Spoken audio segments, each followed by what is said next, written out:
Hey guys, welcome to another Hot Rod Bio. We had one of our customers, Tyler, stop by this morning with his 70 Firebird, and he's going to tell us a little bit about it. So Tyler, let's just get right into it. Let's open the business end. Let's go get the hood open and see what we got going on here. Yeah, so it's a 1970 Firebird. It's got the Pontiac 400 block, turbo 350. It's just a mild build, just a smaller cam in there just for the chop. Yep. It's got tubular control arms, Viking coilovers. So it was almost impossible to find the proper coil for this thing. Yeah. When I did put new coils in there, it sat up like a gasser. I did end up going with the Viking's double adjustable coilovers up front, and then it's still riding on the stock air suspension in the back.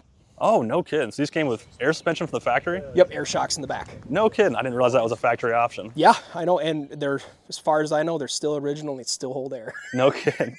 So the rear end, that axle, that's all factory still? Yep, it's all factory, and yeah, and it's nice because I can raise the rear end or lower the rear end with just filling it up or taking air out. That's cool. Yeah, and then we got your guys' Serp kit on there with the power steering pump on there. And you've got an interesting story of that too, right? You got to see part of this being made. So how'd that all work out? Yeah, so I originally bought the V-Drive pulley kit, and then we were getting it in, and I go, you know what? I'll spend a little bit extra money to do the Serp kit. Yeah. Called you guys up. I live not too far from here, and you guys said, oh yeah, we got everything in stock except for one pulley. We can actually mill it right here in front of you. So I was able to come down, watch them mill it, and do a little tour of the factory, and got the part same day. You got lucky timing. Yeah, it was perfect timing. Most of the time we got so much going on, it's not always that easy. Yep. Yeah, so is this the original block to this car, original engine? Nope, so this was originally in a Spree, so it had the Pontiac 305 in it. Okay. And then the previous owner put the 400 in there. It still has the stock turbo, it's trans with the shift kit. Okay. And then it's got the stock rear end in it. Nice. And then, is it still factory bore and stroke? Is it, what's all going on there? So that's the mystery within itself. The owner passed away a month after I purchased the vehicle. Yep. The motor builder passed away. So he passed away with all the records. The only thing I got in there was a cam sheet. Gotcha. Is it the right cam prop? Could be, but as far as I know, when we took apart the motor a little bit, it looks like it's got high compression pistons. Oh, nice. It's bored 30 over, and then the heads are off a different motor with higher compression, been gone through. It still had the cert sticker on the back of it from a machine shop. So Right. Yeah, when you pulled up, it's got a healthy chop and a healthy sound, so you can tell there's something going on here. Yep, yeah, so I got the Hooker competition headers with the Pipes X pipe, 2.5-inch exhaust with Borla Mufflers. Nice. You said you drive this thing quite a bit too. Like how many miles you put on a year? How often are you driving it? It averages between 500 and 1,000 a year I put on it. Okay.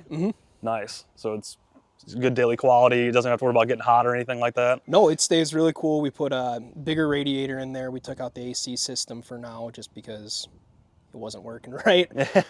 So we got that. We put electric fans in there, and the thing is just running great. Doesn't really have any big problems on it. Nice. So somewhere along the way in the restoration, we added like the formula hood. You said the fenders are different. Give me a little bit more background on that. Yep. So my dad's best friend owned this in high school. He did some rust repair back when he graduated, and then he was like, "Yep, I'm gonna keep it in storage for the 2 months until I go back to class." And 20 years later, it sat in the barn with just primer, and I decided to pick it up. He was able to scavenge up a bunch of parts for it, a new nose cone, a new hood, and a bunch of other stuff. So nice. When I purchased the car, he gave me all the parts for it and everything. So that's awesome. And then did you do like a disc brake conversion on it in the rear at all, or is it still drum? Nope, not yet. It's still drum in the rear, disc up front from factory. We wanted to do bigger disc, but then we would have to swap wheels out. So that's a later project. Gotcha. Nice. So when you got this car, was it this color already, or is this something that you did all on your own? So it was all in primer. My dad had photos of this car when he was in high school, and it was a red. I was working at a shop at the time when we were picking out paint, and there was an 05 GTO. And I was like, I want that color. And went to the paint shop, gave him the paint code, and that's what we decided to do. We cranked out the paint and body work in 2 weeks right before prom because I wanted to get it painted for my senior prom. Oh, heck yeah. That's awesome. Yep. So, yeah, me and my dad, we spent so much time on this thing, and it's a garage paint job. It's not the best, but it is good enough for what it's for. For putting miles on, driving, cruising down the road, like I said, you got to get a ton of guys just like thumbs up out the window and hell yeah. Yep. That's awesome. Let's walk over to open up a door and see what the interior looks like. Yeah, so walk me through the interior. Tell me what we all have going on here. Is it all original? So most of it's original. Everything's original except for the driver's seat and the headliner. When the previous owner stored it, he left just the driver's seat and the headliner in it, and a raccoon decided it wanted to make its home there for the 20 years it sat there. Great. So the reason why it's white is because it was almost impossible to find the exact color for this year for that sandalwood interior. So it's white because it's the only one that we could find. But yeah, we put that in there. The dash is all original. The gauges are all original. Decided to put a headliner in there. And yeah, other than that, it's pretty much all original and trying to keep it pretty good. Yeah, for its age, it looks really good. And when you start throwing the aftermarket stuff in, it never fits right or it squeaks and rattles. Is it still pretty tight on the inside, like squeak and rattle wise? For the most part, I got to do some adjusting on the doors. I put some new weather stripping in and wanted to get the passenger side done so my wife didn't get wet when it rained. So I haven't got the driver's side in, and I got the passenger side in 2 years ago. So it's one of those things where it's not a priority for me, but it was a priority for my passengers. So I got that in there. Yeah, but other than the door track squeaking a little bit, it actually doesn't squeak too bad. It's just the driver door that squeaks a lot. Pretty tight ride, and that's your problem, not anybody else's problem. Yep. The dash pad still looks good. There's no cracks in it? Yeah, not yet. So when it does crack, I am planning on putting an OEM one in there. Okay. And then did decide to put some kicker speakers in the back because when you are driving, it's kind of nice to listen to some music. You want something, and the speakers from back then are guaranteed garbage by this point. Oh yeah, I turned the music up right away, and it just started. Just speakers were blowing really bad. Like, I crackling and popping. Just had a speaker in there for the most years, and I'm like, yep, I'm just gonna finally put new speakers in the back. So it makes the driving experience a little bit better. Yeah. Pick up some Leonard Skinner with the windows down. Yep. I got a Bon Jovi record or cassette tape in there right now. Oh, I do see it. That's awesome. Yep. I got Bon Jovi and Aerosmith. So heck yeah, man. That's the right stuff for this car. Yep. Cool. The Kragers on this thing, does this come with the car, or is this something that you purchased? Yep. So there's, as far as I know, I tried getting them refinished and stuff. Not a place around here would refinish them, so I'm going to keep them as long as I can. Yep. But when I do a brake upgrade, I'm going to have to get rid of the 14-inch Kragers up front. So. Awesome. Yeah. Cool. Let's fire this thing up so we can show everybody what it sounds like. Sounds good.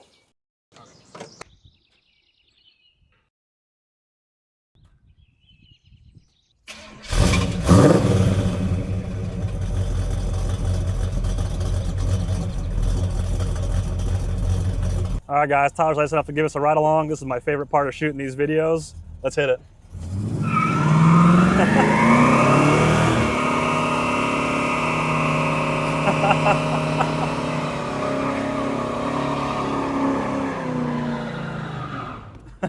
That's awesome. It never gets old. Never. So what's next on your list of to-dos for this car? I think I'm going to do rims on it, rims and tires, so I can get those bigger brakes on there. Nice. Got to pull the motor again for the rear main seal. That was one thing that we were like, it's probably not leaking. Yeah, that's the one thing that's leaking. It's leaking. All those old two-piece rear mains. I guess that's what it is, right? A two-piece rear main. Yeah, it's hard to keep them sealed up, especially once they start getting like old and dry. Yep. Yeah, and I think it's still the rope style in there, so we're hopefully going to update it. Yep. I thought that was the fire truck yeah, coming. Yeah, if you couldn't hear in the background, we heard sirens, thought maybe the fire truck was coming to put us out. It's still a little hazy inside of the car. That's the only downside is you can't get away with doing a burnout because it just sits in here. Yeah. It'll clear out once we get rolling, get some more wind moving through. Yeah. So what's, wheels and tires picked out that you want to put on it? Or are you kind of just still in the looking phase?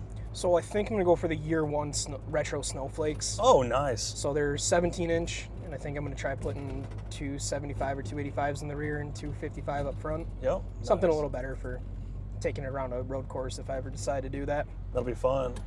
Which, if you're going to be doing some road courses, are you going to keep that rear suspension stock? You're going to start to add something else into it? Well, I was looking at the QA14 link. They actually had me come over for an R&D session.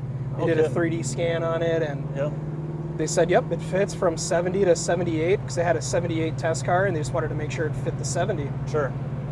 Nice. So when the time's right, they'll hook you up with a nice discount to get that put on here? Oh, yeah, I hope so.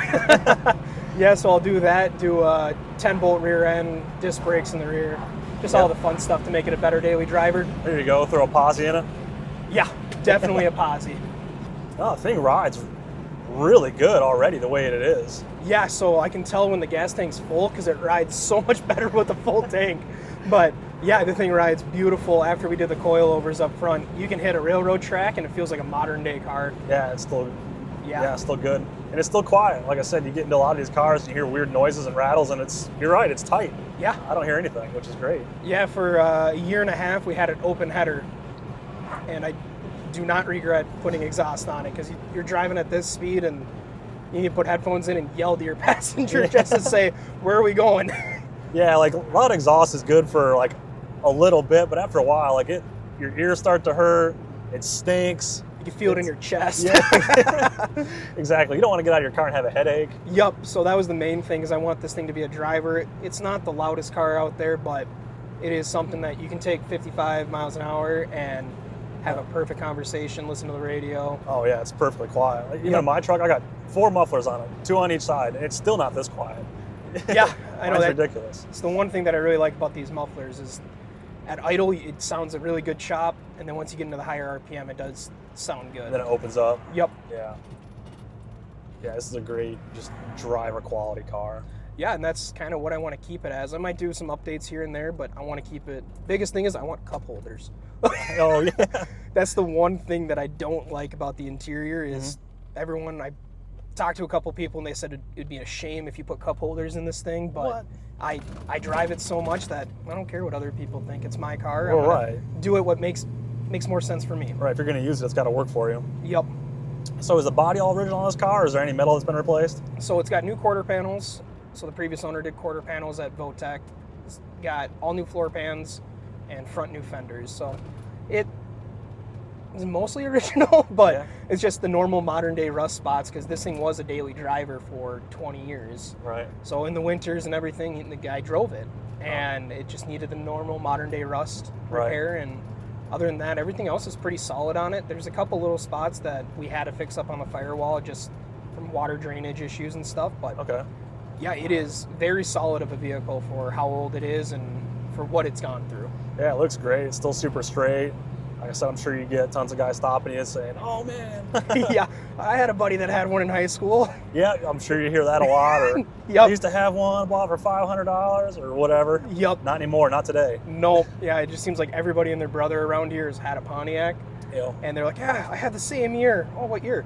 85. It's not the same. No, it's not the same year, but respect it. It's awesome. It's a fun car. I got it to drive, and it's what got me into my career today of being a technician. So that's awesome. Yeah. So for a full-time job, you're also turning wrenches too, right? Yep. Yeah, I've been turning wrenches. My first job was at a mom and pop shop when I was 16 years old, and the week after I got my license, they hired me, and spent 3 years at college to do business. And when COVID hit, it kind of just was like, I can't do the online classes. Let's go back into person. And kind of wish I would have started that, but yeah, I come from a family of mechanics. My dad was a mechanic. My grandpa was a mechanic. So you didn't have a choice. No, well, they all tried talking me out of it, because that's the biggest thing is they're like, "Yeah, you really want to work on cars for your entire life?" I'm like, "Yeah, I love it." Yeah, and that's kind of how I got into it. This car made me see that I like fixing stuff, and I'm doing it for the passion of it, not just to make money. The money is nice, but sure, you got to make a living somehow. I might as well do it with doing something you like. Yeah, and that's the biggest thing. I'm out here to help everybody. I don't really want to go out, and I just want to help people, and the best way that I can help people is working on their cars when they need it. Oh, sure, and that's never going away. No. As long as cars break down and have a gas motor, or even just as long as they drive, I'll have they're going to need work. Exactly. So how old were you when you got this car? I was 15 when I got the car. No kidding. Yep. So me and my dad, we spent about a year looking for a project car, and it was following up on Craigslist and Facebook Marketplace, and nothing really spoke to us. It was a bunch of Mustangs, a bunch of Camaros, and nothing really spoke to us. My dad had a long history of Pontiacs. He was a Pontiac diehard. Yeah. And when his good buddy said that this car is available, it's been sitting in a barn and it's only available for us, took a look out at it, and after sitting for 20 years, we just threw a battery in there and drove it on the trailer. No kidding. Yeah. So how long did it take you to get from loading on the trailer to where it's painted, running, driving? So actual man hours, probably a good 6 months of man hours, but that's spread it out over past 10 years. Okay. But yeah, it sat in primer for 3 or 4 years when we got it and did body work, and then my senior year I kind of broke down and I go, let's paint it. So we painted it, got it all good, looking decent, and then kind of sat in that stage for a year and a half, a little wrenching here and there, just normal maintenance stuff, and then kind of got a bug in us. 2 days before a car show, we go, let's do coilovers. Well, if we're gonna do coilovers, well, actually no, it was originally to pull the motor to just to repaint it, refresh it. Oh well, since we got that out, let's do control arms. Yeah. All right, well, if we're doing control arms, let's do coilovers. So the whole front end was off it. Yep. All torn apart and all put back together in 72 hours. Just nice. Yeah, didn't sleep for 72 hours, but yeah, it's together. Yeah. So was your dad a pretty big influence too on some of the modifications you were doing, or he pretty much just let you have the wheel and say, do whatever you want, it's your car? So he is 100% a huge inspiration on all of this. It was, so both of our names are on the title, so it's both his car and mine. Oh, nice, yeah. So the biggest thing is we wanted to do an LS swap and all this other fun stuff, and we kind of both sat back and go, why? The car runs perfectly fine. You don't see these carbureted. Everybody does that. And we wanted to do fuel injection and all that other stuff, but we sat back and go, if it's running fine, why not? And yeah, to all the upgrades that we did on it, the only thing that he frowned upon was the headers. Oh, yeah? He goes, let's keep it stock exhaust. But no, I told him, I said, I got some headers and we're going to put them in. That's awesome, man. Yeah, I love they kept it all Pontiac and true to form. You don't see a lot of guys doing that. It's just easy to do the LS swap right and do that. So it sounds like your dad got you in the good stuff at an early age. Yeah, he grew up. His whole thing was trying to keep everything original as possible, and I was kind of at the point of making it a resto mod, and we met in the middle, and I think we're both very happy on where we landed on it. Hell yeah, dude. Dude, this is an awesome car. Tyler, thanks so much for showing it to us. Yeah, of course. Guys, I hope you enjoyed watching, and we'll catch you next time.